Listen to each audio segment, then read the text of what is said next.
Guys finally অনেক দিন wait করার পর আমাদের এসএসসি জিডি রেজাল্টটা চলে আসলো। আর এসএসসি জিডিতে আমি কত মার্ক পেয়েছি, কত আমার র মার্ক, কত আমার নর্মালাইজেশন কত, আর আমি কতদিন স্টাডি করেছি সব কিছু তোমাদের সাথে আজকে শেয়ার করব।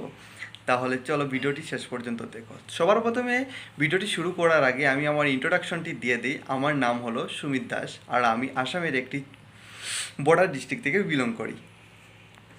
তো এখন আমি বলি আমি এসএসসি জিডিতে কত নম্বর পেয়েছি। তো আমার র মার্ক ছিল এসএসসি জিডিতে 102.25, আর আমার নর্মালাইজেশন হয়ে আমার স্কোর এখন হয়েছে 114, মতলব আমি 12 মার্ক নর্মালাইজেশন পেয়েছি। তো আর আমার নেগেটিভ ছিল মাত্র 2 মার্ক। নেগেটিভ ছিল আমার।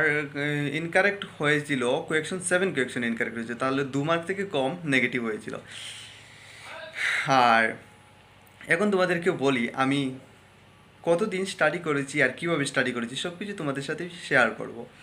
তো যারা এসএসসি জিডিতে 2025-এ দেওয়ার জন্য তৈরি করছো তাদের জন্য ভিডিওটি খুব ইনফরমেটিভ হতে চলেছে।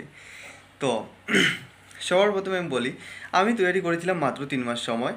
আর তার মধ্যে আমি জিকে জিএসটা তৈরি করেছিলাম আলাদা আলাদা ইউটিউব চ্যানেল থেকে, যেখান থেকে আমি জিকে জিএসগুলোর যে টপিক ওয়াইজ জিকে জিএসগুলো আমি কালেক্ট করেছি। আর সেখান থেকে যেমন কয়েকটা টপিক তোমাদেরকে বলি, যেমন ফ্লক ড্যান্স, ক্লাসিক্যাল ড্যান্স, তারপর সেন্সাস, 5 ইয়ার প্ল্যান, এগুলো আমি আলাদা আলাদাভাবে সব কিছু টপিক ওয়াইজ লিখেছিলাম। আর এখান থেকে এক একটা কোয়েকশন তো এসএসসি জিডিতে আসে, যেটা তোমরা সবাই জানো।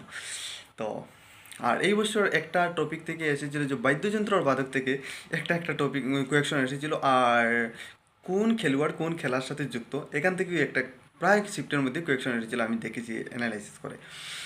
তো এইভাবে আমার স্কোরটা হয়েছিল। আমি হিন্দিতে আমার কোয়েকশন কারেক্ট হয়েছিল 16। আর ম্যাথসের মধ্যে আমার অনেক কম, কারণ ম্যাথসের মধ্যে আমার সময় আমার দেয় না।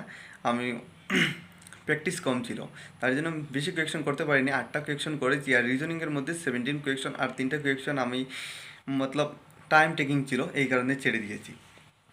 এইভাবে আমার এসএসসি জিডিটা এই বছর হলো। তো আমাদের আসামের এই বছর কাট অফটা গিয়েছে 67। তো তোমরা কমেন্ট করে বলো আমার নামটি কি আসবে, ফাইনাল পর্যন্ত টিকবো কি। তো এখন তো ফিজিক্যালের জন্য যেতে পারবো, কিন্তু ফাইনাল পর্যন্ত থাকবো কি, এগুলো তোমরা কমেন্ট করে বলবে। আজকের ভিডিও এই পর্যন্ত। আশা করি আরও নতুন ভিডিও নিয়ে চলে আসবো খুব তাড়াতাড়ি। রাখি।